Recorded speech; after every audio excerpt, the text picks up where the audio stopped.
La novia del millonario la trató mal frente a todos en el lobby, pero cuando la empleada levantó la palma y pronunció 6 palabras suaves, hasta el aire se detuvo, y él comenzó a llorar por dentro. «Vuelve al trabajo ahora, inmediatamente, empleada cualquiera». La voz de Renata Calderón rebotó contra las paredes de mármol del lobby principal de la mansión Belmont, como si la propia casa hubiera recibido un regaño. 3 copas de cristal vibraron sobre la mesa lateral. Una rosa blanca cayó del jarrón al suelo, y Camila Rosales, parada en medio del salón con un paño en la mano y una bandeja de plata todavía húmeda contra el pecho, no dio ni un solo paso atrás. Renata cruzó el espacio en 4 zancadas. El taconeo de sus zapatos sonaba suave sobre el piso encerado, pero cada paso parecía cargar el peso de semanas enteras de desprecio acumulado. Tenía las mejillas encendidas, la voz alterada, los ojos llenos de un fastidio que no era nuevo. Detrás de ella, 2 invitados que acababan de llegar para el almuerzo del compromiso se detuvieron en seco.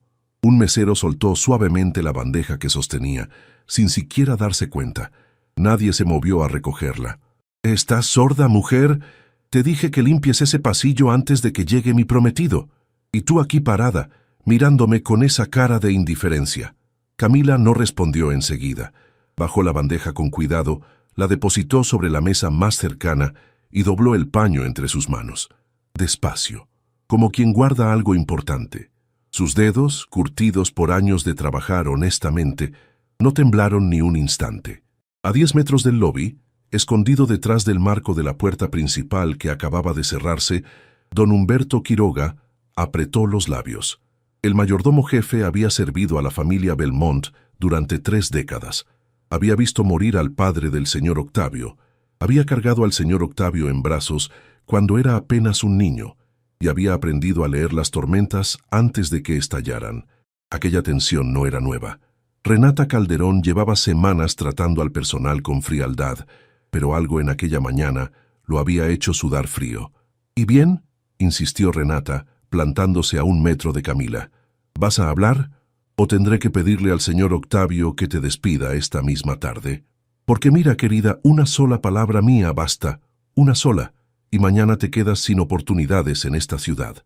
«Sin ninguna». Los invitados intercambiaron miradas incómodas. Una mujer mayor, con un collar de perlas que valía más que la casa donde Camila había nacido, se llevó la mano al pecho. Un hombre joven, con cuaderno en la mano porque venía contratado para anotar los detalles del evento del compromiso, levantó la mirada despacio. Su instinto profesional le decía que aquello iba a convertirse en algo más grande que una simple discusión. «Señora Calderón», dijo Camila finalmente, con una voz tan baja que todos tuvieron que inclinarse para escucharla. «Yo terminé el pasillo hace 2 horas. Si quiere, puede ir a revisarlo, está limpio».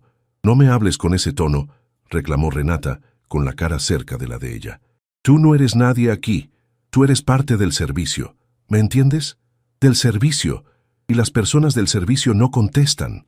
Don Humberto cerró los ojos. Aquello era más de lo que cualquier ser humano debía soportar en silencio. Pero conocía a Camila. Sabía que ella jamás respondía. Llevaba 7 meses trabajando en la mansión y nunca había levantado la voz, nunca había llegado tarde, nunca había pedido un favor. Era discreta por elección propia, como si quisiera atravesar el mundo sin dejar huella. Renata extendió la mano hacia adelante con autoridad, una mano cargada de anillos, perfumada, manicurada, y la dejó suspendida en el aire, señalando la dirección de la salida, durante un segundo eterno. «Una palabra más, y te juro que esta misma tarde recoges tus cosas. Una palabra más y nadie en esta ciudad va a abrirte la puerta de su casa».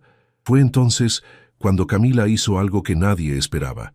Levantó su propia mano, despacio, con la palma abierta hacia Renata, como quien le pide al viento que se detenga. No gritó, no retrocedió, no se defendió con palabras agresivas, simplemente puso esa mano sencilla, modesta, humilde, en el aire entre las dos, y dijo 6 palabras.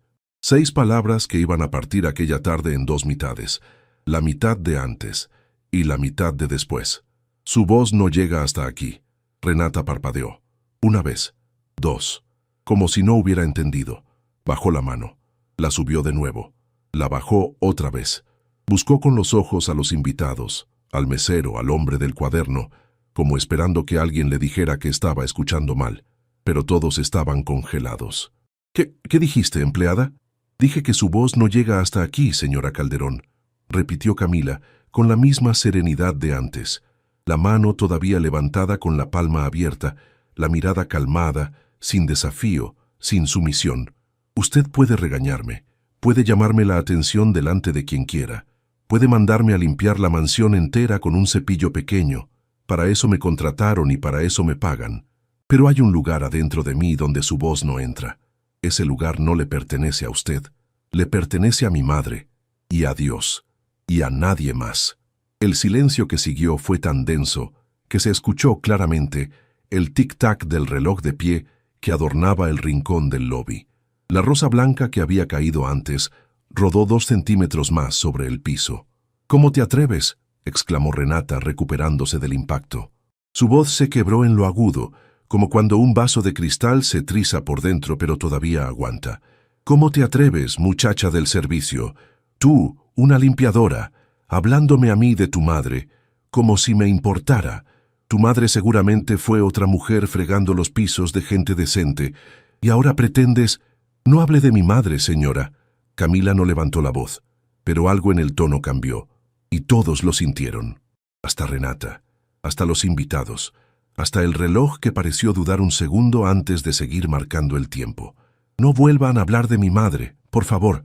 El por favor cayó como una piedra suave sobre el mármol, sin violencia, pero con un peso que partió el ambiente en dos. Fue en ese instante, exactamente en ese instante, cuando la puerta principal se abrió, y los pasos firmes de un hombre cruzaron el lobby. Octavio Belmont Vega acababa de llegar de la oficina. Tenía un ramo de orquídeas blancas en la mano, una sonrisa en los labios, y la corbata aflojada por el calor de la tarde. Llegaba para almorzar con su prometida, para celebrar que faltaba poco para el compromiso oficial. Llegaba sin saber que estaba a punto de presenciar la escena que iba a cambiar todo lo que él creía. Se quedó parado a 3 metros de las 2 mujeres, las orquídeas suspendidas a media altura, la sonrisa congelada en la cara. «Renata, ¿qué está pasando aquí?». Renata se volteó hacia él, como si la hubieran rescatado del fondo de un pozo. Cambió la expresión en una fracción de segundo. Las mejillas pasaron de rojo de enojo a rosado de víctima. Los ojos se llenaron de lágrimas que aparecieron como por magia. La voz se ablandó hasta volverse miel. «Mi amor, ya llegaste. Mira lo que esta empleada me respondió. Me faltó al respeto delante de tus invitados. Octavio, esta mujer no puede seguir aquí. La quiero fuera de la casa ahora mismo». Octavio miró a los invitados. La mujer del collar de perlas bajó la mirada. El hombre con el cuaderno se quedó mirando sus apuntes, como si de repente le interesara mucho lo que tenía escrito. Nadie habló.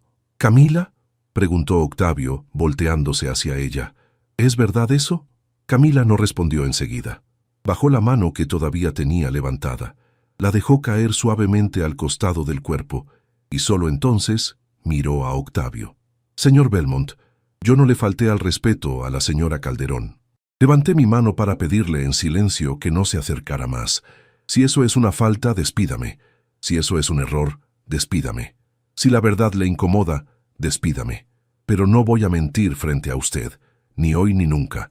Octavio se quedó quieto, mirándola, como si la viera por primera vez en 7 meses. Hasta ese día, Camila Rosales había sido para él una sombra eficiente. Una mujer que doblaba sus toallas con esquinas perfectas. Una empleada que jamás cruzaba la mirada con la suya, y ahora la tenía enfrente, con la cabeza alta, sosteniendo su mirada sin parpadear, sin disculparse, sin temblar. Algo se movió dentro de él, algo viejo, algo enterrado. «Octavio», reclamó Renata viendo que él dudaba. «No me digas que vas a creerle a ella, a una empleada, después de todo lo que yo soy para ti, después de los planes que tenemos. Esta mujer está mintiendo y tú la estás dejando en pie en mi casa. Todavía no es tu casa, Renata». La frase salió de la boca de Octavio antes de que él mismo se diera cuenta. Salió sola, como una verdad que llevaba mucho tiempo esperando un pasillo por donde escapar. Renata abrió los ojos. Los invitados abrieron los ojos. Don Humberto, escondido detrás del marco, Abrió los ojos. ¿Cómo dijiste? Dije que todavía no es tu casa. Y dije que antes de despedir a nadie, voy a entender qué pasó aquí. Octavio caminó hasta una silla del lobby. Dejó las orquídeas encima del respaldo, con cuidado, como si las flores no tuvieran la culpa de nada. Se aflojó del todo la corbata. Y miró a Camila otra vez. «Camila, por favor, acompáñeme a la biblioteca, quiero hablar con usted». «Octavio», protestó Renata con la cara tensa.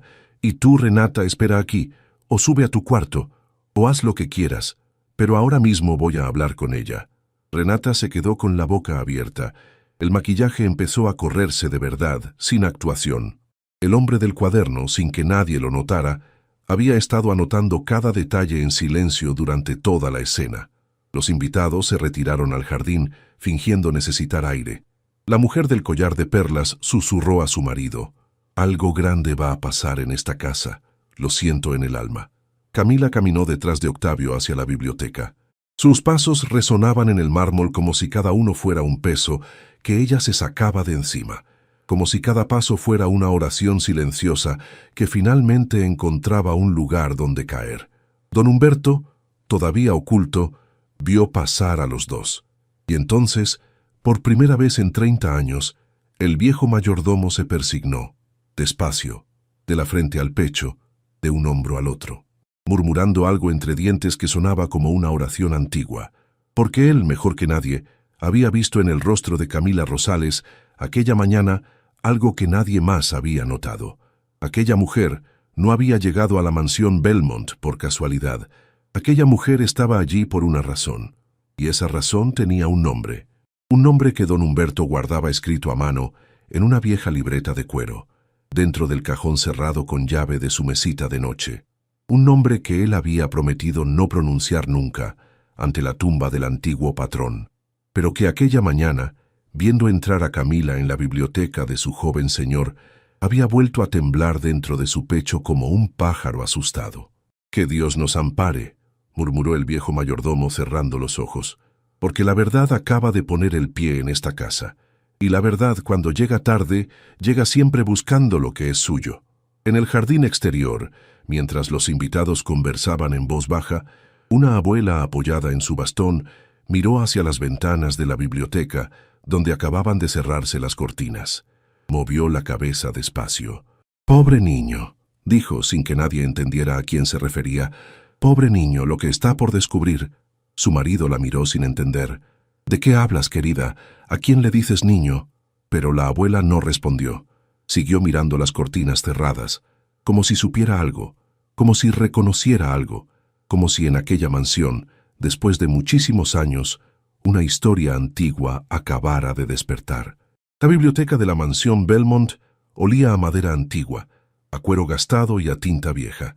Las cortinas de terciopelo permanecían entreabiertas, dejando pasar un haz de luz que caía justo sobre el centro de la alfombra, como si la propia casa hubiera elegido el escenario para lo que estaba por suceder. Octavio cerró la puerta detrás de él. El sonido del pestillo encajándose se escuchó con claridad. Caminó hasta el ventanal. Se quedó un momento mirando hacia el jardín, donde los invitados todavía conversaban en voz baja, y después se volteó hacia Camila. Ella seguía parada en el centro de la biblioteca, con las manos cruzadas adelante. No miraba los libros, no miraba los muebles caros, no miraba siquiera al hombre que la había hecho entrar allí. Tenía la mirada fija en un punto cualquiera del piso, como quien intenta no pensar. «Camila, por favor, siéntese». «Prefiero quedarme de pie, señor Belmont, si no le molesta». Octavio respiró hondo. Caminó hasta el sillón de cuero más cercano, pero no se sentó. Apoyó las manos sobre el respaldo y la miró. La luz le caía a Camila justo sobre el cabello recogido. Y por primera vez en 7 meses, Octavio se dio cuenta de que aquella mujer tenía un rostro, no una función, no un uniforme, un rostro que cargaba algo, pero él todavía no sabía qué. «Camila, lo que pasó allá afuera no estuvo bien. Por parte de Renata, quiero decir. Lo escuché todo desde la puerta antes de entrar. No es la primera vez que ella trata así al personal, pero esta vez fue diferente». Camila no respondió, solo asintió apenas con la cabeza. «Quiero pedirle disculpas en nombre de la casa, y en mi propio nombre. Aquellas palabras hicieron que Camila levantara los ojos por primera vez. Lo miró, y en esa mirada hubo algo que Octavio no supo identificar. No era gratitud, no era rencor, era otra cosa. Algo más parecido a una pena antigua que de pronto encuentra una grieta por donde respirar. No tiene que disculparse, señor Belmont. Usted no levantó la voz, usted no me trató mal. Usted simplemente llegó a su casa. Pero estoy comprometido con la mujer que sí lo hizo, y eso me hace, de alguna manera, responsable. Camila bajó la mirada de nuevo. Tragó saliva.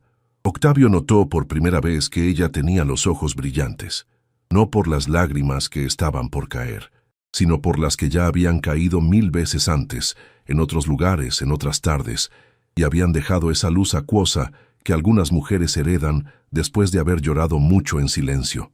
Señor Belmont, si me trajo aquí para despedirme, hágalo rápido, por favor.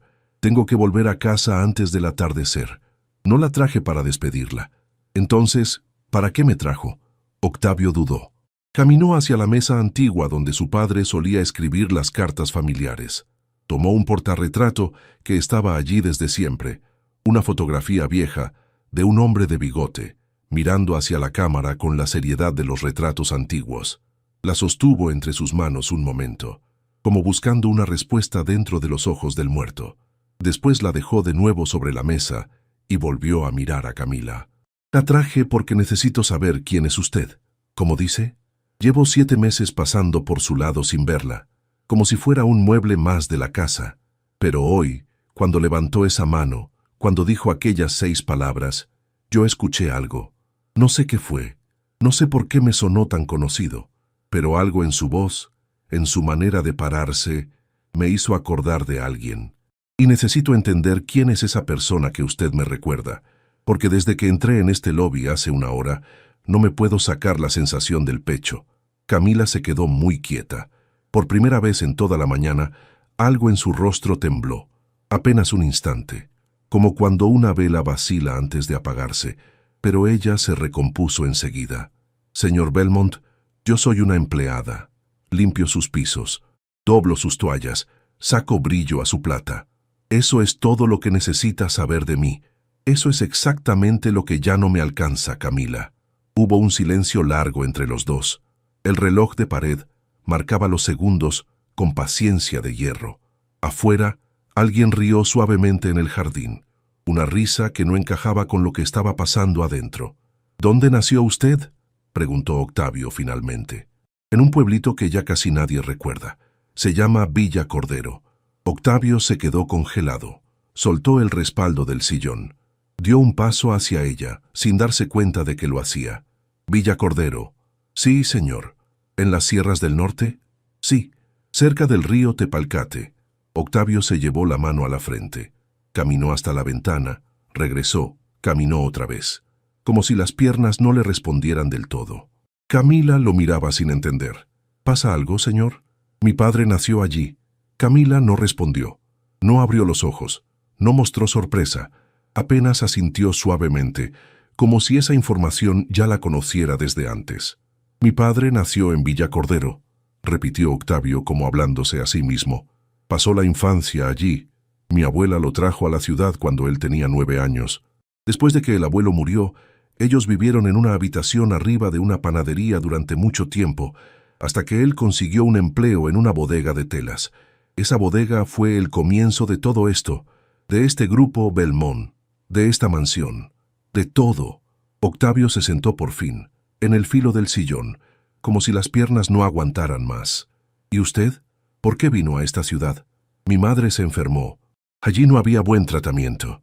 La traje hace varios años. Vivimos mucho tiempo en una pieza alquilada del barrio Las Acacias. Yo trabajaba en lo que aparecía, lavando, planchando, cuidando ancianos, hasta que... ¿Hasta qué? Hasta que ella murió. Octavio cerró los ojos. La frase había caído entre ellos como una hoja seca, suave, inevitable, inmensa. Lo siento, Camila. Lo siento de verdad. Gracias, señor. ¿Cuánto tiempo después llegó usted a trabajar aquí? No mucho. La agencia me consiguió varias propuestas. Yo elegí esta. ¿Por qué esta? Camila guardó silencio. Sus dedos se entrelazaron al frente del cuerpo. Las uñas cortas, limpias, sin pintar, se apretaron unas contra otras hasta dejar marcas pálidas en la piel. Porque mi madre, antes de morir, me pidió una cosa. ¿Qué cosa? Que viniera a esta casa. El silencio que siguió fue tan profundo que Octavio escuchó claramente el latido de su propio corazón contra el pecho. Aquella respuesta no tenía sentido. Aquella respuesta abría una puerta hacia un pasillo que él no conocía y no entendía, y no estaba listo para recorrer. ¿Cómo dice? Mi madre me pidió, en el lecho donde estaba, que cuando ella ya no estuviera, yo viniera a trabajar a la mansión Belmont, que no preguntara por nada, que no contara nada, que solamente entrara, hiciera mi trabajo en silencio y esperara. ¿Esperara qué? Eso ella no me lo dijo, señor. Me dijo solo, espera, vos vas a saber cuándo. Octavio se levantó del sillón, caminó hacia ella, se detuvo a 1 metro. Tenía los ojos llenos de algo que no era llanto, pero que se le parecía. Camila, ¿su madre conocía a alguien de esta familia? Yo no lo sé, señor. Ella nunca quiso explicarme. Le pregunté 1000 veces, le pregunté hasta el último día, pero ella decía que no era el momento, que la verdad tiene su propio reloj. ¿Y usted no insistió? Sí, insistí. Y la única respuesta que ella me dio, antes de cerrar los ojos para siempre, fue una palabra. Una sola palabra. ¿Cuál? Camila levantó los ojos, lo miró fijo, y dijo con la misma serenidad con la que minutos antes había detenido a Renata en el lobby. Perdón. Octavio sintió que el piso se movía bajo sus zapatos. Tuvo que apoyarse en el respaldo del sillón otra vez. ¿Perdón? ¿Su madre dijo perdón antes de morir? Sí, señor. ¿Perdón a quién? Yo no lo sé. No tiene ni una idea, Camila. Ni una sospecha, ni una carta, ni una foto, ni nada. Camila dudó. Sus labios se apretaron. Sus dedos volvieron a entrelazarse, y entonces, después de un momento que pareció no terminar, ella dijo en voz baja, «Tengo una cosa, señor, pero la dejé guardada en mi cuarto». «¿Qué cosa?» «Un sobre, cerrado. Mi madre me dijo que jamás lo abriera, que solamente lo entregara cuando supiera a quién entregarlo». «¿Y todavía no sabe?» «No, señor, todavía no».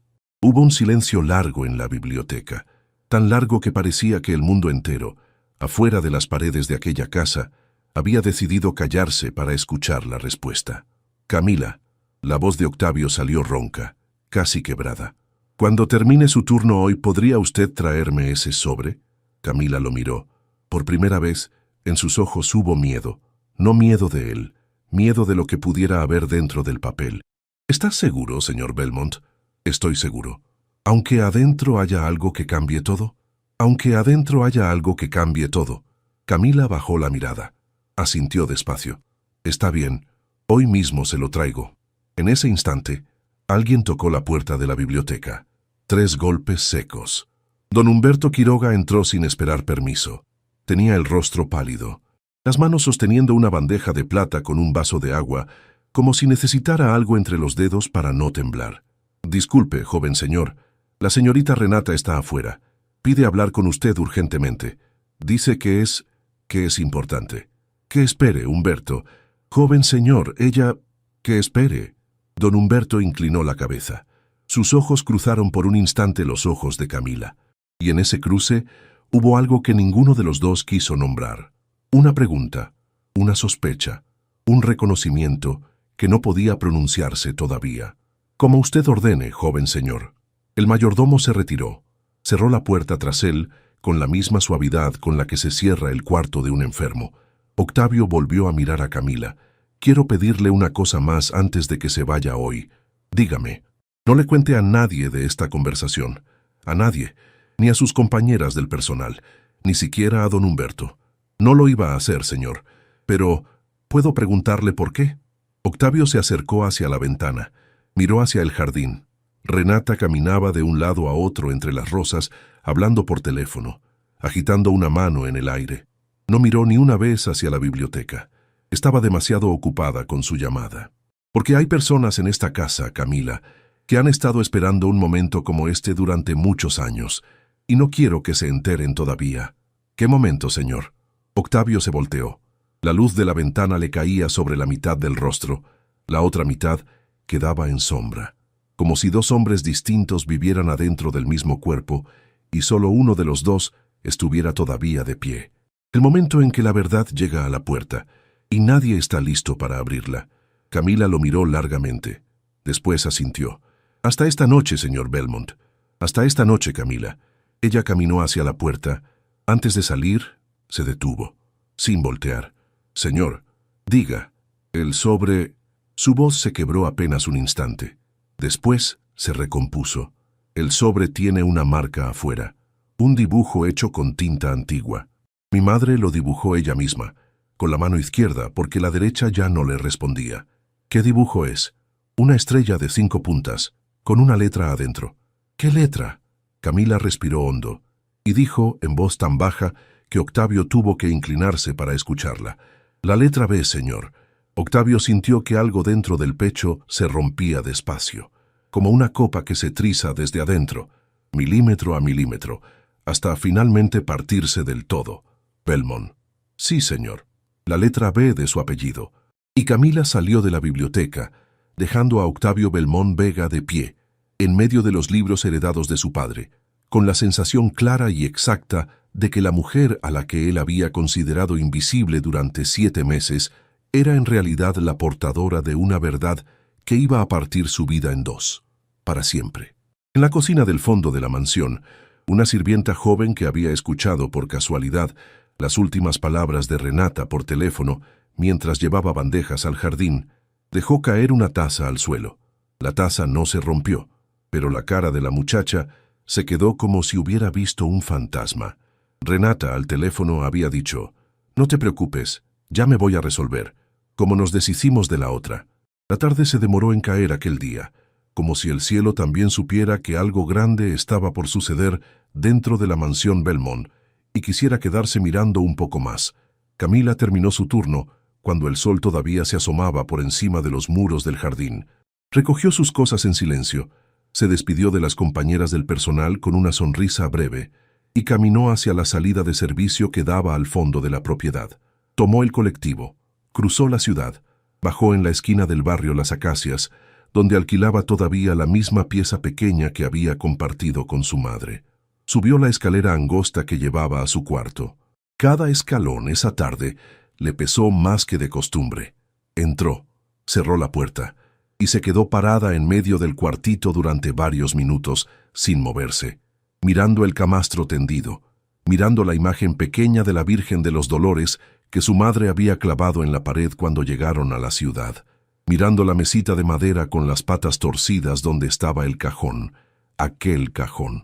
Lo abrió despacio. Sacó un envoltorio de tela vieja, amarrado con un cordón gastado, lo apoyó sobre el camastro y solo entonces se sentó al borde, con las rodillas juntas y las manos cruzadas sobre la falda. Desató el cordón. Dentro del envoltorio de tela había un sobre, color crema, de papel grueso, con una estrella de 5 puntas dibujada en el centro, hecha a mano, con tinta antigua medio borrada por el tiempo. Y en el corazón de la estrella una letra, una sola, B. Camila pasó los dedos por encima del dibujo, despacio, como si tocara la mejilla de alguien que ya no estaba. Las lágrimas le bajaron sin que ella las llamara, sin sollozar, sin gemir, solamente cayendo una detrás de otra sobre el papel crema. Y entonces se acordó del cuarto del hospital donde su madre había pasado los últimos días. Se acordó del olor a alcohol y a sopa fría.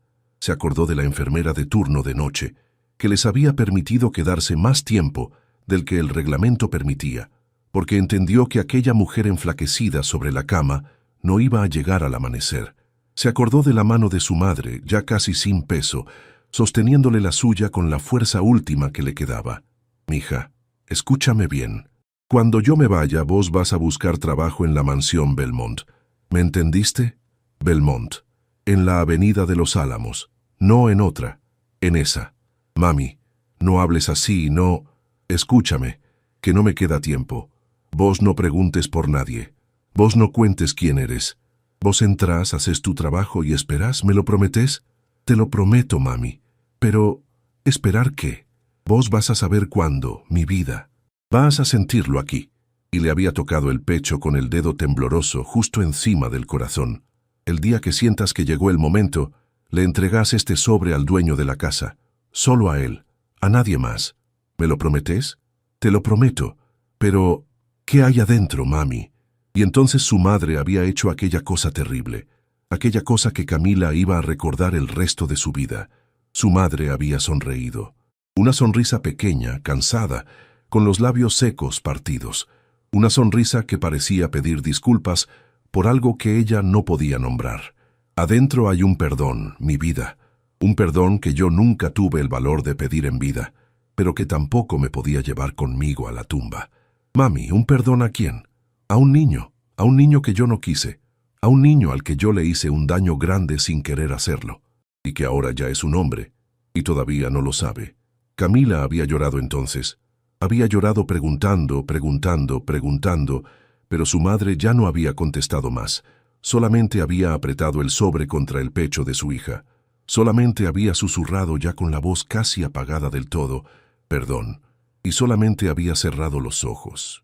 Como quien finalmente se permite descansar después de cargar un peso durante demasiados años. Camila se acordó de todo eso, sentada al borde del camastro, con el sobre crema sobre la falda. Lloró un rato largo, sin ruido, como aprenden a llorar las mujeres que han llorado mucho en cuartos pequeños. Después, se secó la cara con el dorso de la mano. Guardó el sobre adentro de un morral de tela, se puso de pie y volvió a salir hacia la calle. El colectivo de regreso a la mansión Belmont iba casi vacío. Camila apoyó la frente contra el vidrio. Afuera, los edificios pasaban borrosos. Adentro, su pecho era un nudo, porque algo le decía que aquella noche, después de entregar el sobre, su vida ya no iba a ser nunca más la misma. En la mansión, la luz de la biblioteca seguía encendida. Octavio había despachado a los invitados con una excusa amable. Había pedido a Renata que se retirara a su cuarto. Renata había gritado, había llorado fingidamente, había amenazado con irse para siempre. Pero al final, viendo que él no la miraba ni cuando ella le hablaba, se había encerrado en la habitación de arriba con un golpe seco de puerta. Don Humberto se acercó silenciosamente a la biblioteca con una bandeja de plata, té caliente, pan dulce. Lo dejó sobre la mesita. Joven señor. Gracias, Humberto. Joven señor, ¿puedo hablarle un momento? Diga. El viejo mayordomo se acomodó las manos delante del cuerpo. Sus dedos temblaban apenas. Octavio lo notó. Era la primera vez en 30 años que veía temblar a don Humberto Quiroga. Joven señor. La muchacha. La señora Camila. ¿Qué pasa con ella, Humberto? Su nombre, Rosales. ¿Le dice algo, joven señor? Octavio frunció el ceño. No. ¿Debería? Don Humberto bajó la mirada hacia el piso de madera encerada.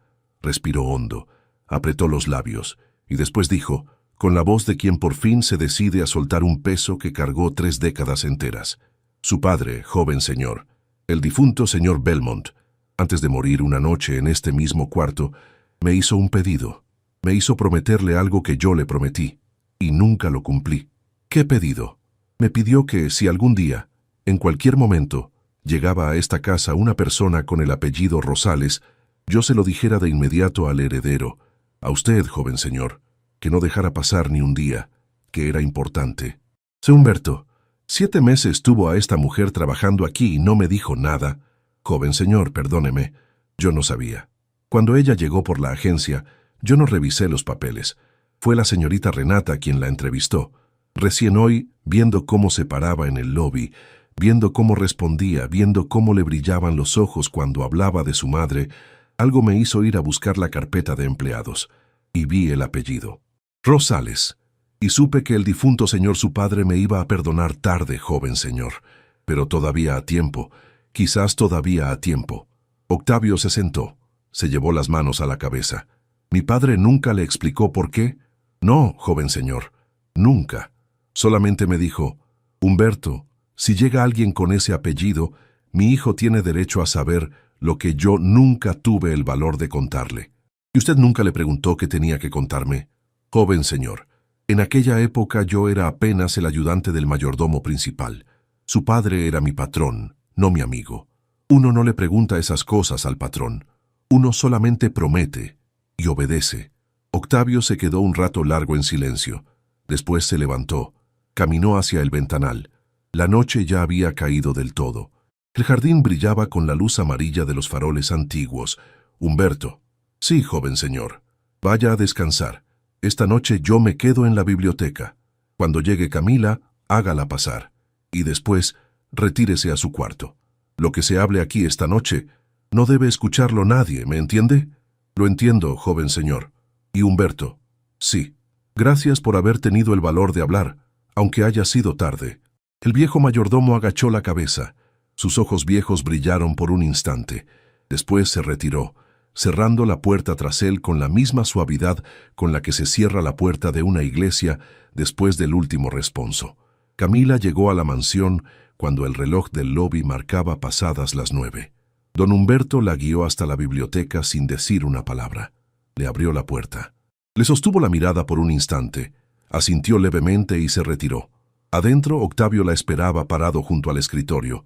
Camila entró, cerró la puerta tras ella, caminó hasta el centro de la alfombra, sacó del morral el envoltorio de tela, lo apoyó sobre el escritorio, desató el cordón, sacó el sobre y se lo extendió a Octavio con las 2 manos. Octavio lo tomó. Sus dedos rozaron los dedos de Camila por un instante. Los dos sintieron algo, una corriente, un escalofrío, como si 2 hilos sueltos durante muchos años acabaran de encontrarse por fin. Octavio se sentó en el sillón. Camila se sentó en el banquito de cuero al otro lado del escritorio. Octavio apoyó el sobre la madera. Pasó los dedos por el dibujo de la estrella. Tocó la letra B. Y sus ojos se llenaron de lágrimas que él no se molestó en disimular. Era el sello que mi padre usaba en sus cartas de juventud, dijo con la voz quebrada. Una estrella de 5 puntas con la inicial de nuestro apellido. Mi abuelo lo dibujó por primera vez. Mi padre lo usó toda la vida. Yo creía que ese sello había muerto con él. Mi madre lo dibujó en ese sobre, con la mano izquierda. La derecha ya no le respondía. ¿Su madre conoció a mi padre, Camila? No lo sé. ¿Le habló de él alguna vez? ¿Mencionó algún nombre? Nunca, señor. Mi madre se llevó casi todo a la tumba. Solamente me dejó este sobre y la palabra perdón. Octavio cerró los ojos, respiró hondo, tomó el filo del sobre entre los dedos y empezó a abrirlo despacio. El papel crujió. Adentro había varias hojas dobladas y entre las hojas una fotografía. La fotografía cayó primero sobre la madera del escritorio. Una fotografía antigua, en blanco y negro, con los bordes ondulados y amarillentos por los años. En la imagen se veía a una mujer joven, sonriente, sentada en un banco de plaza. Apoyaba la mano sobre el hombro de un hombre joven que estaba sentado al lado de ella. El hombre tenía bigote fino, sombrero de fieltro, traje claro. Le sonreía a ella con una sonrisa que decía cosas que ningún hombre le sonríe a una conocida. Octavio miró la fotografía y la sangre se le fue del rostro. ¿Camila? Sí, señor. Esta mujer de la foto, ¿es su madre? Sí, señor. Esa es mi mamá, de jovencita. ¿Y el hombre que está al lado? Camila se inclinó sobre el escritorio. Miró bien la fotografía. Nunca antes la había visto. Su madre la había guardado dentro del sobre, lacrado sin mostrársela jamás. No sé, señor. Nunca lo vi. Octavio levantó la fotografía con manos temblorosas. La acercó a la luz del velador. La giró. En la parte de atrás, escrito a lápiz con una letra elegante de otra época, había una frase, apenas 6 palabras. Para mi Matea, tuyo siempre, Eustaquio. Octavio dejó caer la foto sobre el escritorio. Se llevó las 2 manos a la cara. Su cuerpo entero empezó a temblar. Camila no entendió. Señor Belmont, ¿qué pasa? ¿Quién es Eustaquio? Octavio bajó las manos despacio. Tenía los ojos llenos de lágrimas que ahora caían sin freno por las mejillas. La miró a ella. La miró largo, como quien por fin entiende algo que tenía delante de los ojos hacía 7 meses sin verlo. Eustaquio Belmont. Era mi padre, Camila, era mi padre. El silencio que siguió fue tan denso que Camila escuchó claramente el latido de su propio corazón contra las costillas. Las manos le empezaron a temblar, el estómago se le encogió. Pero entonces... Camila, dijo Octavio con la voz partida, Necesito leer estas cartas, necesito leerlas ahora mismo, las dos juntos. Porque tengo la sensación aquí en el pecho de que dentro de estos papeles está escrita una verdad que va a cambiarnos a usted y a mí para siempre. Y entonces, en el silencio de la biblioteca, mientras Octavio desdoblaba la primera hoja, en algún lugar de la ciudad, dentro de un departamento elegante, Renata Calderón colgaba el teléfono con una sonrisa torcida en los labios. Y le decía a la persona que tenía al lado, «Mañana al mediodía, la empleada llega a la mansión y se va a llevar la sorpresa de su vida. Después de mañana, esa muchacha no va a volver a poner un pie en esta casa nunca más». Octavio desdobló la primera hoja con manos temblorosas. El papel era fino, casi transparente por los años. La letra inclinada hacia la derecha, firme, conocida. La misma letra con la que su padre le había escrito tarjetas de cumpleaños cuando él era niño. La misma letra que estaba grabada en la lápida del cementerio del cerro. Camila se inclinó sobre el escritorio. Sus ojos no se atrevían a leer todavía. Solo miraban las manos del hombre que sostenía aquel papel, las manos del hijo del autor. «Léala en voz alta, por favor, señor Belmont. Yo no creo que pueda hacerlo». Octavio asintió, tragó saliva y empezó.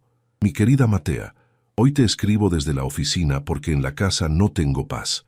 Mi padre está cada vez más enfermo y me presiona para que me case con la hija del señor Acuña. Yo le repito que no la amo. Él me repite que el amor no llena las cajas registradoras, pero yo te llevo a vos en el pecho. Yo te llevo a vos en cada noche. Yo te llevo a vos en cada paso. Aunque no pueda decirlo en voz alta, aunque tenga que casarme con otra para sostener el apellido, vos sabés que mi corazón siempre fue tuyo, desde aquella tarde en la plaza de Villacordero, cuando vos vendías arepas y yo te llevé una flor del campo. Acuérdate de mí, Matea, acuérdate siempre». Octavio bajó la hoja. Tenía los ojos llenos de lágrimas. Camila también lloraba, pero ninguno de los dos hizo ruido. Era un llorar callado, de esos que no buscan consuelo. «Mi padre se casó con la hija del señor Acuña», dijo Octavio con voz ronca. «Esa fue mi madre. Murió cuando yo tenía pocos años. Yo casi no la recuerdo. Solamente recuerdo una mujer triste que tocaba el piano y miraba por la ventana durante horas. Una mujer que nunca sonreía. Mi mamá tampoco sonreía mucho, señor». Octavio dobló la primera hoja con cuidado. La apoyó al costado. Tomó la segunda. La letra ya no era tan firme. Las líneas se inclinaban más, como si la mano que escribía hubiera estado temblando. «Mi Matea, hoy supe que estás esperando. Mi corazón se partió en dos. Yo sé que debe ser mío. Yo sé que aquella noche fue la única en años en que pude volver a verte, pero también sé lo que mi padre haría si llegara a enterarse. Te lo ruego, protege al bebé.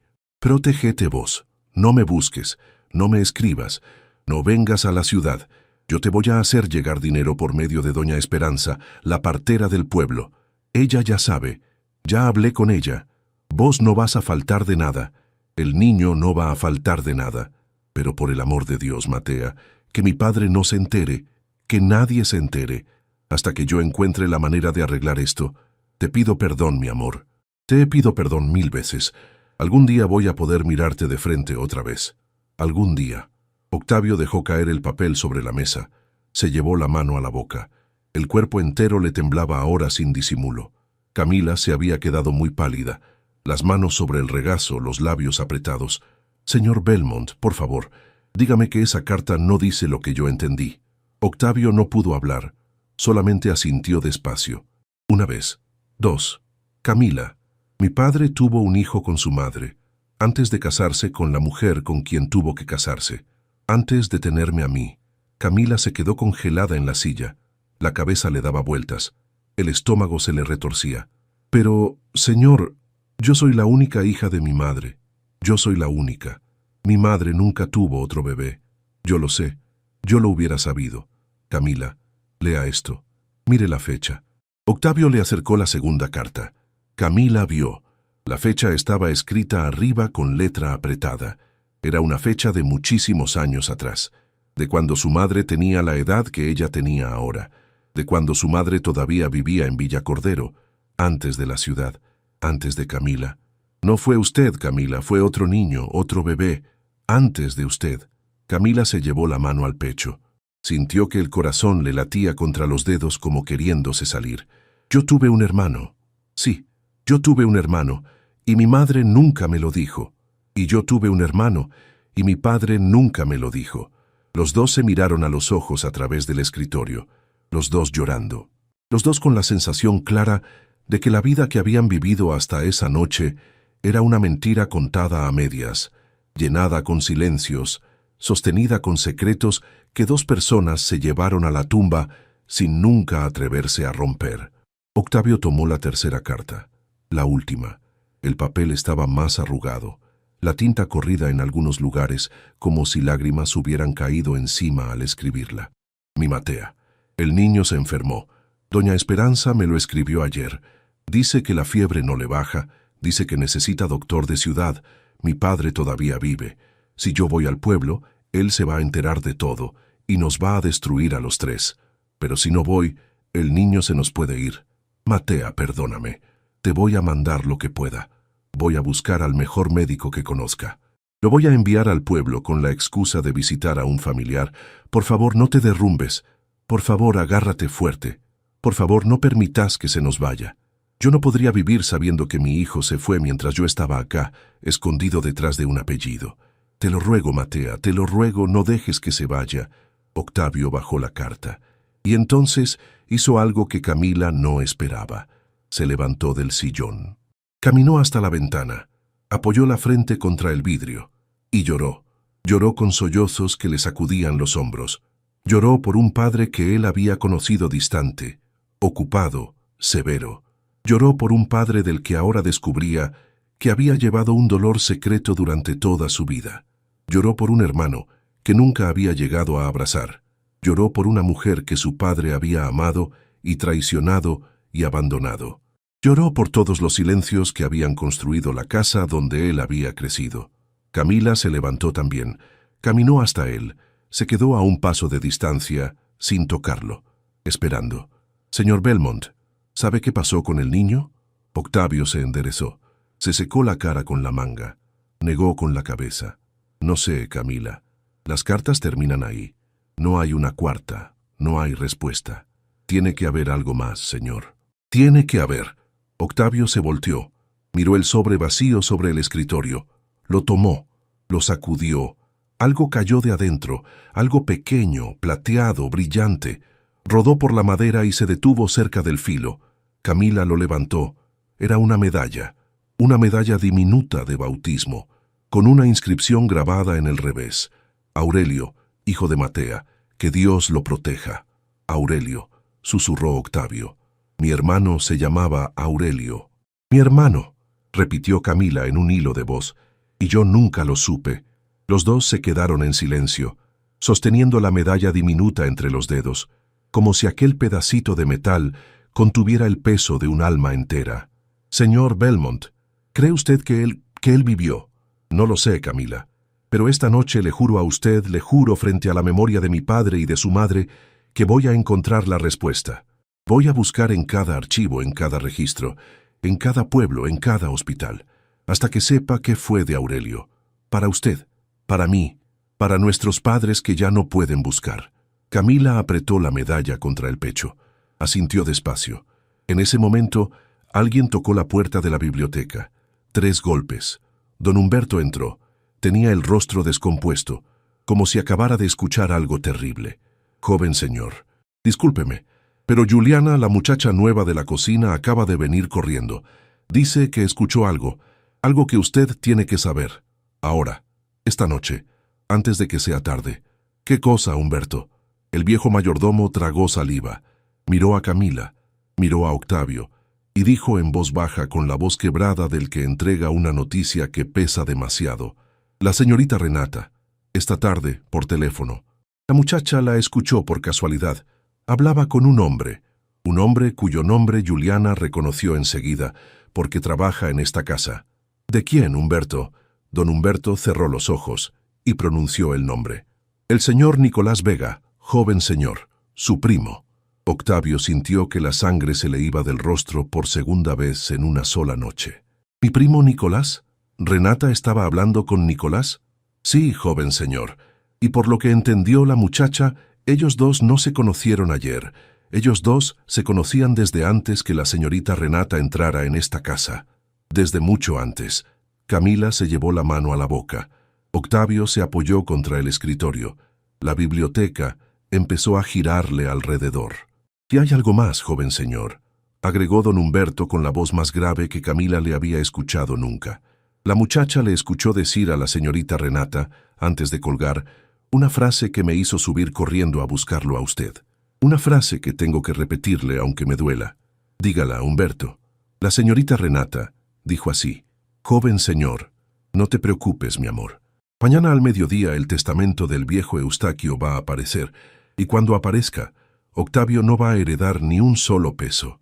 Todo va a ser para nosotros, como lo planeamos hace años». El silencio que siguió fue el más largo de la noche. Y afuera de la biblioteca, escondida detrás de una columna del corredor, una mujer mayor con bastón, la misma que había estado de invitada aquella mañana en el jardín, escuchaba con los ojos cerrados. Las lágrimas le bajaban silenciosas por las arrugas, y sus labios susurraban en una oración muy antigua: «Aurelio, mi niño, hijo mío, ¿cuánto tiempo tuve que esperar para volver a esta casa?» Don Humberto se quedó parado frente al escritorio. Las palabras que acababa de pronunciar todavía flotaban en el aire de la biblioteca como humo después de un incendio. Octavio respiraba hondo, intentando ordenar la cabeza. Camila sostenía la medalla de Aurelio contra el pecho, como quien sostiene un secreto que ha esperado durante toda una vida para salir a la luz. Fue entonces cuando desde el corredor llegó el sonido inconfundible de un bastón golpeando suavemente la madera del piso. Tap, tap, tap, avanzando despacio, sin prisa, como si la persona que caminaba supiera perfectamente hacia dónde iba y no tuviera ninguna necesidad de apurarse. Don Humberto se volteó hacia la puerta, frunció el ceño. «Joven señor, ¿espera usted a alguien más esta noche?» «No, Humberto, a nadie». El golpe del bastón se acercó. Se detuvo justo del otro lado de la puerta, y después una voz de mujer mayor, serena, firme, que cruzaba el aire como si llevara siglos esperando ser escuchada, dijo: «Joven Belmont, soy yo, la mujer del bastón. Estuve esta mañana en el jardín. Por favor, ábrame. Llevo demasiados años esperando este momento». Octavio miró a Camila. Camila miró a don Humberto. Don Humberto se acercó a la puerta con paso lento, apoyó la mano en el picaporte, dudó un instante y abrió. La mujer entró despacio. Tenía el cabello blanco recogido en un moño bajo. La piel del rostro estaba marcada por arrugas que parecían dibujadas con la paciencia de quien ha vivido muchísimas estaciones. Apoyaba el peso del cuerpo sobre un bastón de madera oscura, terminado en un puño de plata gastado. Pero los ojos eran jóvenes, vivos, brillantes, como dos ascuas que el tiempo no había conseguido apagar.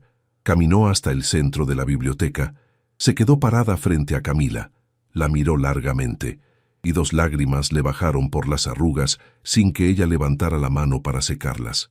«Hija mía, ¿cuánto te pareces a tu madre? ¿Cuánto?» Camila no supo qué decir. La medalla seguía apretada en su mano. «Señora, perdón, ¿quién es usted? ¿Conoció a mi mamá?» La mujer sonrió apenas, una sonrisa cargada de algo muy antiguo. Apoyó la mano libre sobre el brazo de Camila. «Mi niña, yo soy doña Esperanza Carvajal, la partera de Villa Cordero, la que ayudó a tu madre cuando vino al mundo tu hermano Aurelio, la que sostuvo entre estas mismas manos al bebé que el padre del joven Belmont nunca pudo conocer». Octavio se levantó del sillón, caminó hasta ella. La miró con los ojos llenos de algo que no sabía si era esperanza o miedo. «Doña Esperanza, mi padre la nombra en una de las cartas que acabamos de leer». «Lo sé, hijo, lo sé. Yo misma le pedí a tu padre que dejara constancia escrita, por si algún día llegaba este día, por si algún día había justicia. ¿Usted estuvo esta mañana en mi jardín? ¿Cómo llegó usted hasta aquí?»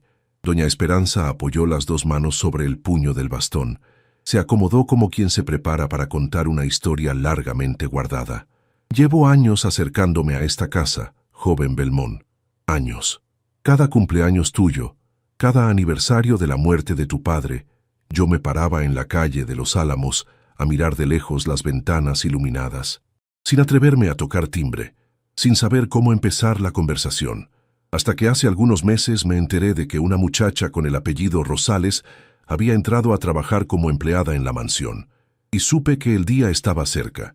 Supe que Matea, desde donde esté, había encontrado la manera de mandar a su hija al lugar donde tenía que estar, y entonces empecé a esperar la oportunidad de poder entrar.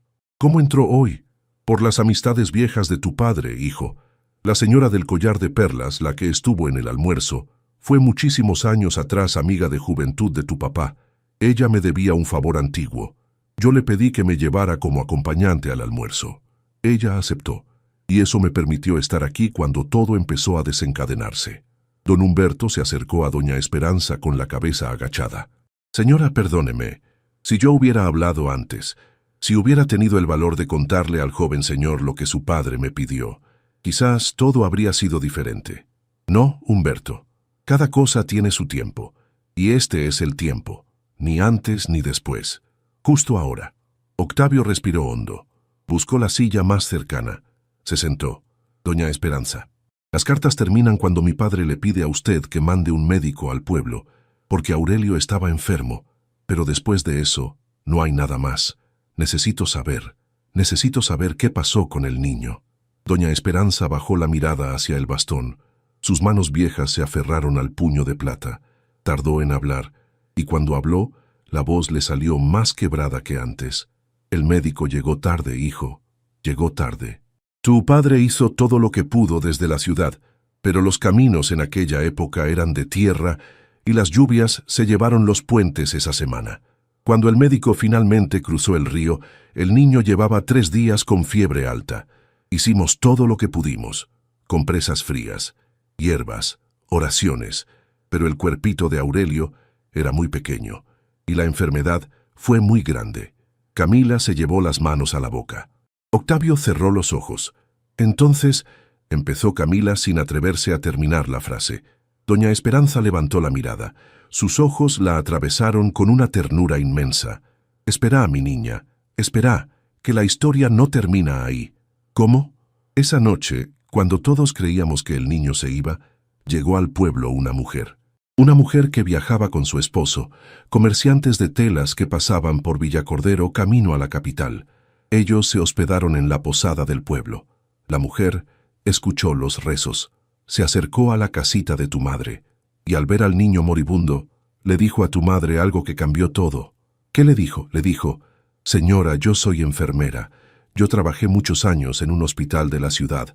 Yo tengo un remedio nuevo que recién está llegando a estos pueblos. Déjeme intentarlo. Si Dios lo quiere, su niño se salva. ¿Y se salvó? Doña Esperanza sonrió, una sonrisa cansada, pero llena de algo que parecía un sol pequeño naciendo entre las arrugas. Se salvó, hijos, se salvó. La fiebre le bajó a la mañana siguiente. El niño abrió los ojos, mamó del pecho de tu madre, y vivió. Camila se cubrió la cara con las 2 manos. Lloraba ahora sin disimulo. Octavio se levantó de la silla, caminó hasta ella, le apoyó la mano en el hombro, y por primera vez en aquella noche, los dos se sostuvieron uno al otro sin palabras. Doña Esperanza, dijo finalmente Octavio con la voz quebrada, si Aurelio vivió, ¿dónde está ahora? ¿Por qué nunca lo buscamos? ¿Por qué mi padre nunca nos lo dijo? La anciana suspiró, caminó despacio hasta el sillón más cercano, se sentó con cuidado, apoyó el bastón a un costado, porque la mujer que salvó al niño, la enfermera, se enamoró de él. Pasó los días siguientes ayudando a tu madre a cuidarlo, y cuando tu madre, agotada, enferma del corazón sin recursos para criarlo, supo que aquella mujer y su marido no podían tener hijos propios, tomó la decisión más dura de su vida, la decisión que la persiguió hasta el último día. Le entregó a Aurelio para que ellos lo criaran, lejos, en otra ciudad, con otro apellido, para que el viejo señor Belmont nunca lo encontrara, para que el niño tuviera la oportunidad de crecer en paz. ¿Mi madre lo regaló?, preguntó Camila con la voz partida. No lo regaló, mi niña, lo salvó, le dio la única vida posible, pero pagó un precio que jamás dejó de pagar. Por eso ella nunca te habló de Aurelio, por eso ella te pidió en el lecho de muerte que vinieras a esta casa, porque tu madre quería que la verdad encontrara su camino, aunque ella ya no estuviera para acompañarlo. Octavio caminó hasta la ventana. Las luces del jardín brillaban suaves. Una brisa mecía las ramas de los álamos. Doña Esperanza, ¿usted sabe el nombre de la familia que se llevó a Aurelio? La anciana se quedó muy quieta. Apretó las manos sobre la falda. Sé el nombre, hijo. Lo guardé escrito en una libretita durante todos estos años. Pero antes de decírselos tienen que prometerme una cosa. ¿Qué cosa? Que cuando lo encuentren le van a contar la verdad con cuidado, con respeto, porque ese hombre hoy ya es adulto, ya tiene su vida hecha, sus afectos, sus heridas, y la verdad, cuando llega tarde, hijos míos, puede ser una bendición o puede ser un derrumbe, depende de cómo se entregue. Se lo prometemos, doña Esperanza, dijeron Octavio y Camila al mismo tiempo, sin haberse puesto de acuerdo. La anciana asintió. Sacó del bolsillo del vestido una libretita pequeña, de tapas gastadas, amarradas con un elástico. La abrió en una página marcada con un señalador rojo. Leyó en silencio. Levantó la mirada. La familia que se llevó a Aurelio se apellidaba Mendoza Solís. Eran comerciantes de telas. Se establecieron en la ciudad de San Bartolomé del Llano, a más de 12 horas de aquí. Ella se llamaba Adelaida. Él se llamaba Genaro. Le pusieron al niño un nombre nuevo, porque querían empezar de cero. Le pusieron... Doña Esperanza tragó saliva. Miró a Octavio. Miró a Camila. Le pusieron Mateo. Mateo Mendoza Solís. Octavio se quedó congelado. Toda la sangre se le fue del rostro. Las manos le empezaron a temblar. ¿Mateo Mendoza Solís? Sí, hijo. ¿Por qué? ¿Te dice algo el nombre? Octavio no contestó. Caminó hasta el escritorio. Abrió el primer cajón. Sacó una agenda de cuero. La hojeó rápidamente con los dedos temblorosos. Se detuvo en una página. Se la mostró a doña Esperanza. Doña Esperanza, ¿esta es la persona? La anciana acercó la mirada. Sus ojos se abrieron de a poco. Después se llenaron de lágrimas. Sí, hijo, es él. Es Aurelio. Es ese rostro. Yo lo cargué en estos brazos cuando era recién nacido. Yo nunca podría olvidarme de esa frente. Camila se acercó. Miró la página. Era una tarjeta de presentación pegada a la agenda con cinta adhesiva. Una tarjeta elegante, de papel grueso con un logo bordado en relieve. Señor Belmont, ¿quién es ese hombre? Octavio levantó la mirada. Tenía los ojos llenos de algo que no sabía si era alegría o terror. Camila, este hombre es el abogado principal del grupo Belmont, el hombre que mi padre eligió personalmente para administrar el testamento de nuestra familia. El hombre que mañana al mediodía está citado en esta misma mansión para una reunión que nadie me había explicado. Don Humberto, parado en silencio junto a la puerta, dejó caer la bandeja de plata que sostenía. El estruendo del metal contra el piso hizo eco por todo el corredor. Joven señor, esa reunión la convocó la señorita Renata. Hace 3 días. Yo mismo recibí la llamada. Ella dijo que era para una formalidad del compromiso. Octavio se llevó las 2 manos a la cabeza. No es una formalidad, Humberto, es la trampa que estaban armando. Mañana al mediodía mi propio hermano, sin saber quién es, va a venir a esta casa con un papel falso, un testamento adulterado, para hacerme perder todo lo que mi padre me dejó. Doña Esperanza se levantó despacio, apretó el bastón con fuerza. Entonces no podemos esperar a mañana, hijos. Tenemos que llegar a él antes que ellos. Tenemos que contarle a Aurelio quién es, antes de que firme un papel que va a partirlo en 2 para siempre. Y afuera de la mansión Belmont, en aquel preciso instante, las luces de un automóvil oscuro se encendieron al fondo de la calle de los Álamos. El motor arrancó suavemente. Y el conductor, un hombre de gabardina con sombrero de ala ancha, habló en voz baja por un teléfono celular pegado al volante. «Patrona». Acaba de entrar la vieja del bastón en la mansión, y se quedó adentro mucho rato. Del otro lado la voz de Renata Calderón respondió, fría, cortante, sin un solo temblor. «Deténla antes del amanecer, que no llegue al abogado, lo que sea, distráela, llévala lejos, pero que mañana al mediodía no esté en esa mansión. Que no llegue al abogado, lo que sea, distráela, llévala lejos, pero que mañana al mediodía no esté en esa mansión». El hombre del automóvil oscuro asintió, colgó el teléfono y se acomodó el sombrero de ala ancha sobre la frente. Bajó del auto en silencio. Caminó hacia la verja lateral de la mansión y esperó. Adentro, ninguno de los cuatro sabía que afuera, en la sombra de los álamos, alguien se preparaba para impedir lo único que podía salvarlos. Octavio cerró la agenda con la tarjeta de presentación de Mateo Mendoza Solís. La apretó contra el pecho. Caminó hasta doña Esperanza, que seguía sentada en el sillón con el bastón apoyado al costado. «Doña Esperanza, no podemos esperar a mañana. Tenemos que ir esta misma noche hasta donde está mi hermano. Tenemos que llegar antes que ellos. San Bartolomé del Llano queda lejos, hijo.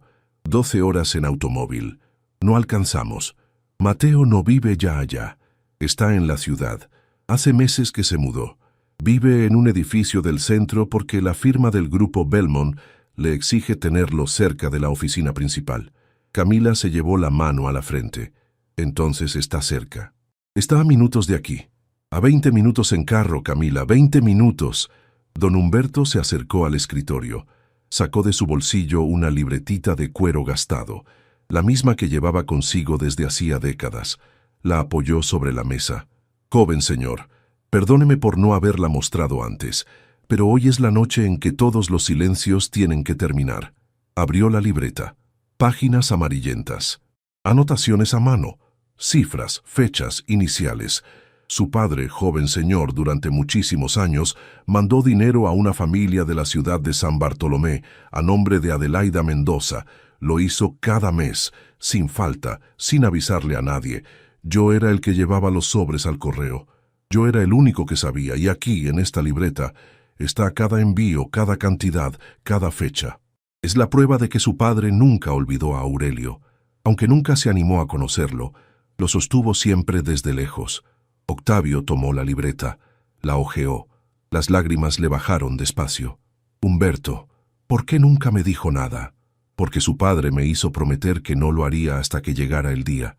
Y yo, joven señor, soy un hombre de pocas virtudes, pero las pocas que tengo las cumplo aunque me cueste el alma». Camila se acercó. Apoyó la mano sobre el hombro del viejo mayordomo. Don Humberto, por primera vez en 30 años de servicio, cerró los ojos y se permitió llorar adelante de sus patrones. Juliana Prado apareció entonces en la puerta de la biblioteca.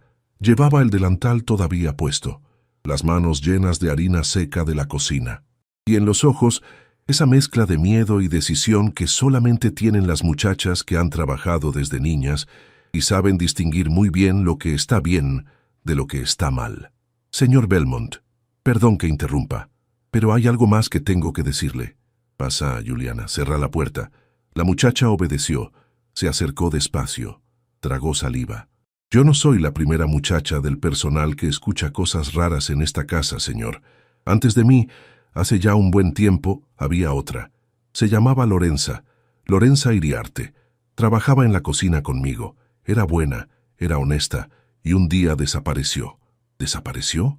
La señorita Renata dijo que la había despedido por robar, pero todas las muchachas del personal sabemos que Lorenza nunca habría robado nada. Era de iglesia, era de las que llevaba pan los domingos a los ancianos del refugio. La señorita Renata la sacó porque Lorenza había escuchado algo, una conversación, y la señorita Renata se enteró. Camila se llevó la mano a la boca. «¿Y a dónde fue Lorenza, Juliana? ¿Vos sabés?» «Sé que volvió a su pueblo, a San Bartolomé del Llano. Tiene a su mamá allá. Yo conservo el número que ella me dio antes de irse. Le pido perdón, señor Belmont. No me animé a contarlo antes. Tenía miedo de perder el trabajo. Pero esta noche, escuchando lo que pasa, ya no aguanto guardar silencio». Octavio se acercó. Le puso las manos sobre los hombros con suavidad. «Juliana, vos no vas a perder el trabajo, al contrario. Hoy te ganaste el respeto eterno de esta casa. Llama a Lorenza ahora mismo. Necesitamos saber exactamente qué fue lo que ella escuchó». La muchacha asintió. Salió corriendo de la biblioteca. Mientras tanto, en un edificio del centro de la ciudad, un hombre estaba parado frente al ventanal de su apartamento. Mateo Mendoza Solís miraba las luces de la ciudad sin verlas realmente. Tenía un vaso de agua en la mano, una corbata floja al cuello, y en la mesa, un sobre cerrado que le habían entregado esa misma tarde. Adentro del sobre había un documento, un testamento, con la firma escaneada de Eustaquio Belmont, con cláusulas que él, como abogado principal, tenía que validar al día siguiente al mediodía. Mateo era un hombre de leyes, riguroso, honesto. Llevaba años trabajando para el grupo Belmont, sin haber conocido nunca personalmente al heredero. Era distante con la familia patrona, porque así se lo había exigido siempre el difunto señor Eustaquio, en su último contrato firmado, antes de morir. Que mi hijo Octavio jamás conozca a este abogado en persona, salvo cuando llegue el día en que la ley lo exija. Mateo siempre había creído que era una excentricidad del viejo patrón, una manía de empresario solitario. Pero esa noche, mirando aquel testamento, algo dentro del pecho le decía que había algo profundamente equivocado en aquel papel. Las cláusulas no encajaban con la personalidad que él había conocido del señor Eustaquio a través de los documentos antiguos. Las firmas tenían algo raro. El sello familiar, la estrella de 5 puntas con la letra B, estaba dibujado con un trazo más nuevo, más rápido, como si lo hubieran reproducido recientemente. Mateo dejó el vaso sobre la mesa, tomó el teléfono, marcó. «Madre, soy yo. Disculpa la hora». Del otro lado una voz cansada respondió. Era Adelaida Mendoza, la mujer que lo había criado. «Hijo, ¿pasa algo?» «Madre, necesito preguntarte algo, y necesito que me digas la verdad. Decime, mi vida, ¿vos conociste alguna vez a un señor llamado Eustaquio Belmont?»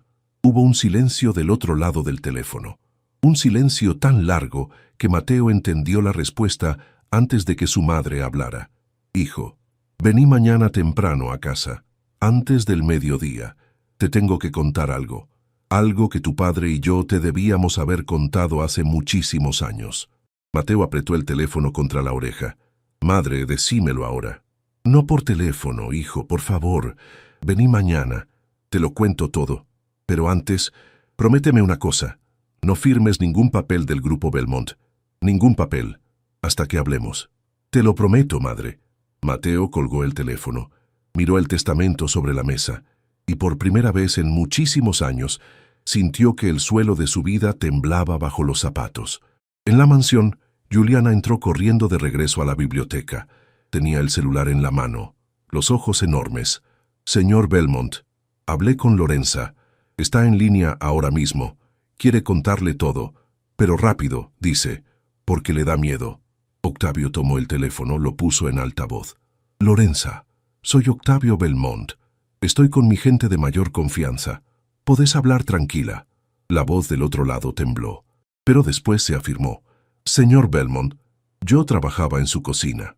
Una tarde de hace tiempo, llevando una bandeja al cuarto de la señorita Renata, escuché que ella hablaba por teléfono con un hombre.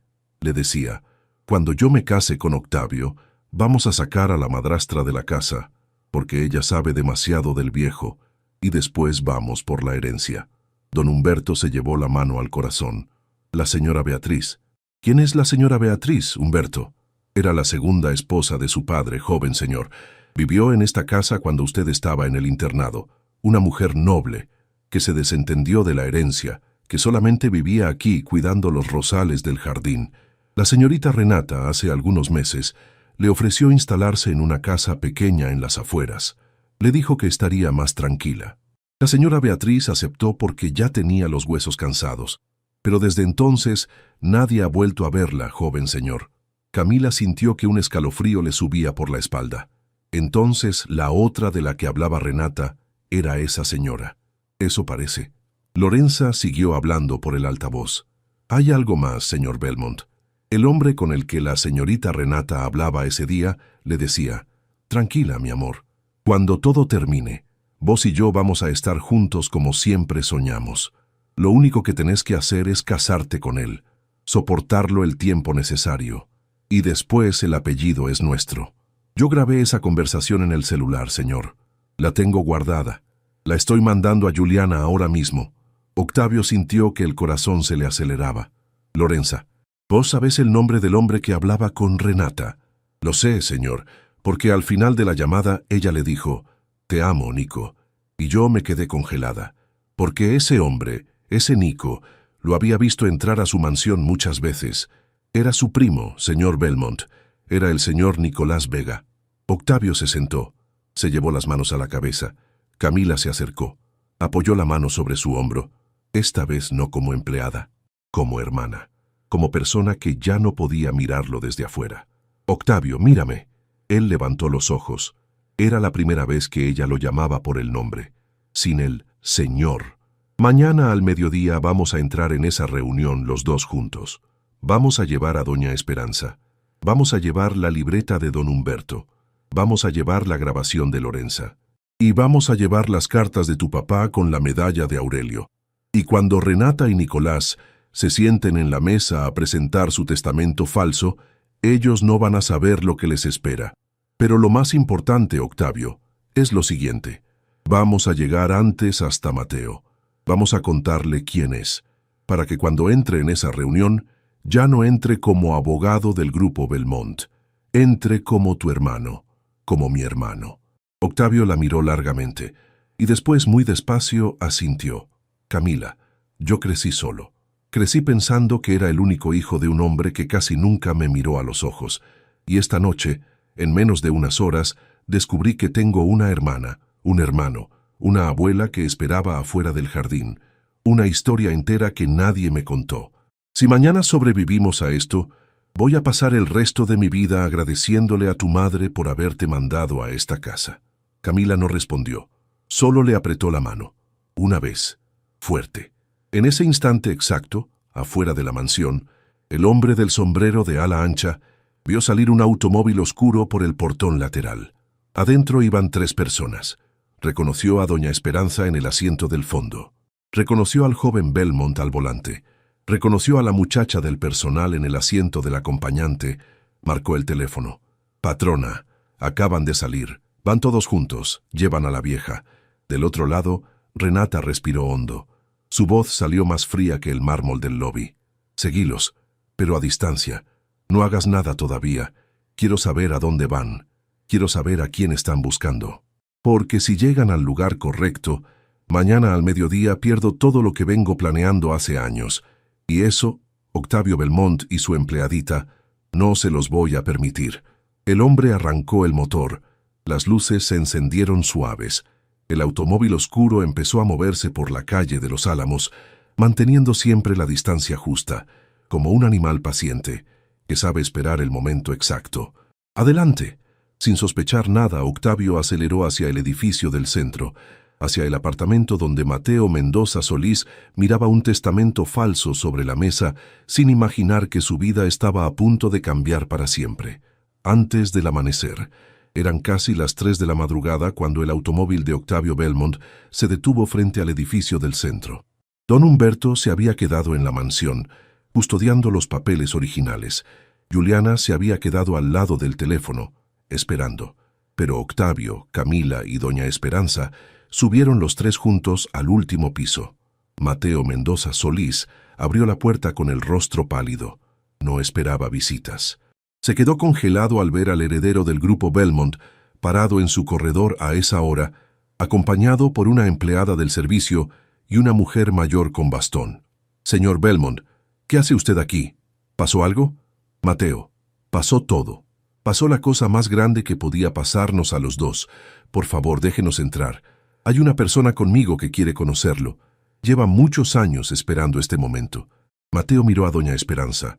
La anciana sonrió, y sus ojos viejos se llenaron de lágrimas. «Hijo mío, ¿cuánto te pareces a tu padre verdadero?» Mateo se llevó la mano al pecho.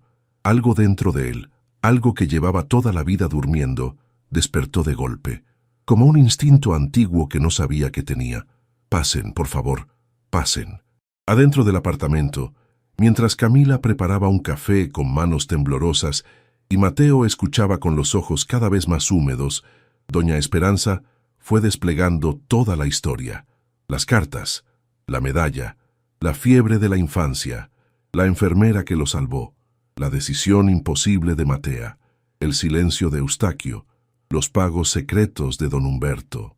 El refugio Santa Esperanza, donde una freira llamada Sor Amelia Tobar había recibido oficialmente a Adelaida y Genaro como padres adoptivos para legalizar todo en papeles.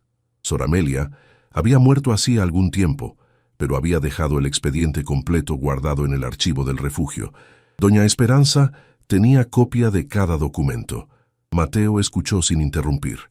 Cuando doña Esperanza terminó, él se quedó en silencio mucho rato. Después se levantó, caminó hasta el balcón, miró las luces de la ciudad y dijo, sin voltearse: «Toda mi vida sentí que me faltaba algo, una pieza, un pedacito. Yo amo a mis padres, amo a Adelaida, amo la memoria de Genaro, pero siempre supe que había algo más, y no podía nombrarlo». Se volteó, miró a Octavio, miró a Camila, y caminó hacia los dos. Se quedó parado frente a ellos. Hermano, hermana. Las tres palabras cayeron en el aire como tres campanas pequeñas, anunciando algo que el mundo esperaba escuchar desde hacía décadas. Octavio abrió los brazos. Mateo entró en ellos. Camila también. Y los tres se abrazaron en medio del apartamento, llorando sin disimulo, como tres niños que finalmente encuentran la casa donde se habían perdido. Doña Esperanza los miró desde el sillón, apoyó las dos manos sobre el puño de plata del bastón y sonrió, la sonrisa más tranquila de toda su vida. «Matea, hermana mía», susurró, levantando los ojos hacia el techo. «Acá están tus hijos, los tres. Misión cumplida». Mateo abrió el sobre del testamento falso sobre la mesa, lo estudió con ojos profesionales. Sacó otra carpeta del cajón de su escritorio, documentos originales del grupo Belmont, firmados en vida por Eustaquio. Comparó las firmas, comparó los sellos, comparó la tinta. «Es una falsificación, hermano. Buena, pero falsificación. La firma del sello con la estrella tiene el trazo del medio invertido. Mi padre verdadero, según vos me contás, siempre dibujaba la estrella de izquierda a derecha. Esta está dibujada al revés. Quien la copió no era zurdo. Mi padre verdadero sí lo era». Octavio se llevó la mano a la boca. «Es verdad, papá escribía con la izquierda. Y hay algo más, hermano. Las cláusulas de transferencia de acciones a nombre de Nicolás Vega y Renata Calderón fueron redactadas con un programa moderno. Mi padre, según los documentos originales, jamás usó ese tipo de redacción legal. Esto se preparó hace pocas semanas, no hace años, como ellos van a tratar de demostrar. Entonces tenemos pruebas. Tenemos pruebas suficientes para que mañana, cuando ellos entren en la sala de juntas, no salgan caminando, salgan custodiados. A esa misma hora, en una casa apartada al borde de la ciudad, una mujer mayor abrió la puerta de la cocina. Era la segunda esposa del difunto Eustaquio, Beatriz Pizarro, la que Renata había sacado de la mansión meses atrás con la excusa de que estaría más tranquila lejos del ruido. Beatriz vivía allí con una sola empleada y un perro viejo que dormía a los pies de la cama. Esa madrugada, Beatriz no podía dormir. Algo le decía que tenía que prender la radio. Lo hizo, y escuchó en un programa nocturno de noticias una declaración insólita. Una abogada anónima había contactado a la emisora para denunciar que al día siguiente, al mediodía, se iba a presentar un testamento falso en la mansión Belmont. La denunciante había pedido que la noticia se difundiera al amanecer para evitar que la familia patrona fuera estafada. Beatriz se quedó mirando la radio sin moverse, y entonces se acordó. Se acordó de las llamadas extrañas de Renata cuando todavía vivía en la mansión. Se acordó de los papeles que la muchacha guardaba en el cajón con llave. Se acordó del día en que ella había encontrado por casualidad una copia de la firma de Eustaquio sobre el escritorio del estudio. Sin pensarlo dos veces, Beatriz tomó su cartera, despertó a la empleada, le pidió que llamara un taxi, y antes del amanecer viajaba ya rumbo a la mansión Belmont con 2 sobres viejos guardados en el regazo, sobres que ella había escondido el día en que dejó la casa, por las dudas, porque algo en el alma le había avisado que iba a llegar este momento. La voz de la radio era la voz de una mujer joven, valiente, era Lorenza Iriarte. Y la emisora era la misma donde un periodista, hacía años, había empezado a investigar movimientos sospechosos dentro del grupo Belmont. El mismo periodista que se había presentado como fotógrafo contratado en aquel almuerzo del compromiso. Aquel hombre del cuaderno que anotaba todo en silencio. Su nombre verdadero era Joaquín Esquivel. Doña Esperanza lo había contratado meses atrás para documentar cada movimiento de Renata dentro de la casa, sin que ni Octavio supiera. A las 11:30 de la mañana, la mansión Belmont estaba llena. Octavio había convocado, sin avisar el motivo, a todos los miembros del consejo directivo del grupo. Renata bajó del cuarto de arriba con un vestido elegante y los labios pintados de carmín. Sonreía. Estaba segura de que aquel mediodía sería su victoria definitiva. Nicolás Vega llegó pocos minutos después, en su automóvil deportivo, con una carpeta de cuero bajo el brazo. Renata lo recibió con un beso disimulado en la mejilla. «Todo está listo, mi amor. Todo, querida. Cuando Mateo presente el testamento, vamos a tener mayoría legal». Octavio queda como invitado en su propia casa. Pasaron al salón de juntas.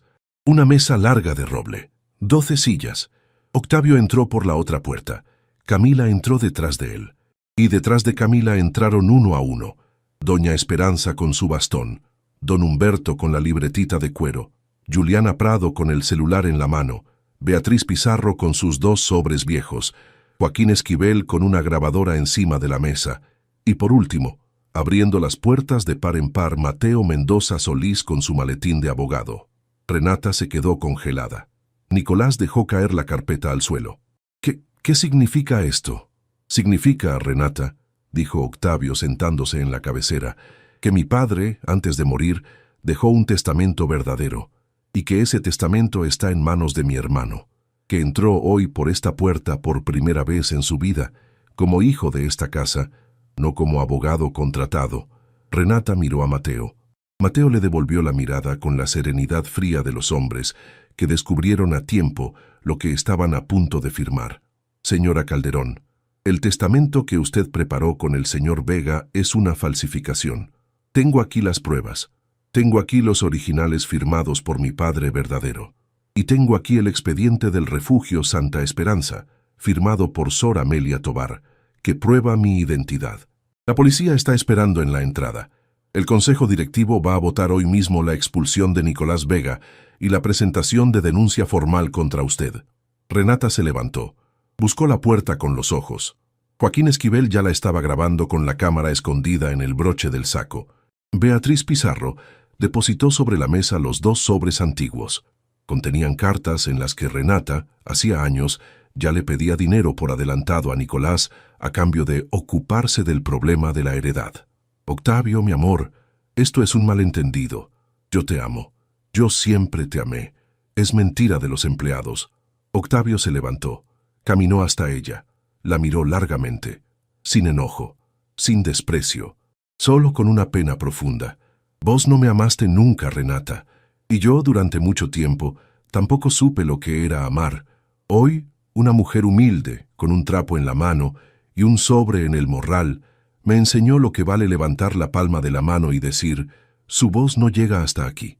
Vos podés irte ahora caminando, o esperar a que la ley te acompañe. Eso ya no me corresponde a mí decirlo. Renata se desmoronó sobre la silla. Nicolás intentó escapar. La puerta del salón estaba bloqueada por 2 oficiales que esperaban afuera. Joaquín Esquivel terminó la grabación. Don Humberto, parado a un costado, agachó la cabeza con respeto silencioso. Pasaron las semanas. La mansión Belmont, por decisión unánime de los 3 herederos, cambió de nombre. Ya no se llamaba mansión, se llamaba Casa Matea, en honor a la mujer que había unido 3 vidas a la distancia, sin que ninguna lo supiera mientras vivió. El refugio Santa Esperanza fue ampliado. Mateo, Octavio y Camila firmaron juntos los documentos para que se convirtiera en hogar permanente de mujeres mayores sin familia, en memoria de Sor Amelia Tobar y de todas las parteras anónimas que sostuvieron niños como Aurelio en pueblos olvidados. Doña Esperanza Carvajal se mudó al jardín de la Casa Matea, en una habitación con vista a los Álamos. Beatriz Pizarro volvió a la mansión, pero esta vez como abuela. Camila la trataba como tal. Octavio la llamaba mamá por primera vez en su vida. Juliana Prado fue ascendida a encargada general de la cocina, con sueldo doble. Lorenza Iriarte regresó del pueblo y aceptó el puesto que Juliana le ofreció. Don Humberto siguió como mayordomo jefe, hasta que él mismo decidió jubilarse, pero nunca dejó de aparecer a tomar el té de la tarde en el jardín, donde lo esperaban siempre Camila y Doña Esperanza. Renata Calderón y Nicolás Vega fueron juzgados por estafa, falsificación documental y conspiración. El proceso fue largo, pero la verdad aquella vez, llegó completa. Una tarde tibia, sin fecha exacta, Camila estaba sentada en el banco de piedra debajo del árbol del jardín. Tenía en las manos la medalla diminuta de Aurelio. La miraba pensando en su madre, pensando en todas las cajas vacías de cariño que Matea había cargado en silencio, pensando en la suerte impensada de haber encontrado dos hermanos donde antes había soledad. Octavio se sentó a su lado. Mateo se sentó del otro. Doña Esperanza se acercó despacio con el bastón. Beatriz trajo limonada en una bandeja. Don Humberto puso música suave por los altavoces del jardín. Juliana, Lorenza, Joaquín Esquivel y otros amigos de la casa se acercaron poco a poco. Una tarde común, una mesa común, una familia armada con los pedazos que la vida había dispersado durante décadas. Camila levantó los ojos, miró a sus dos hermanos. Apretó la medalla contra el pecho y dijo con la voz baja, esa misma voz con la que alguna vez había detenido a una mujer enjollada en el lobby de mármol: «Mami, si vos me escuchas, la caja ya no está vacía. La caja está llena de todos y de vos, para siempre». El viento movió suavemente las hojas de los álamos, como si alguien desde algún lugar muy lejano y al mismo tiempo muy cercano hubiera finalmente cerrado un libro después de muchísimos años de espera paciente. Y en aquella casa que ya no era mansión, donde antes vivía el silencio y ahora vivía la verdad, el mundo entero pareció entender, en una sola tarde de jardín, una lección que no se aprende en los libros, que la dignidad no se compra, que la verdad no caduca, y que el amor verdadero, aunque tarde décadas en encontrar la puerta, siempre toca el timbre del corazón correcto, justo a tiempo.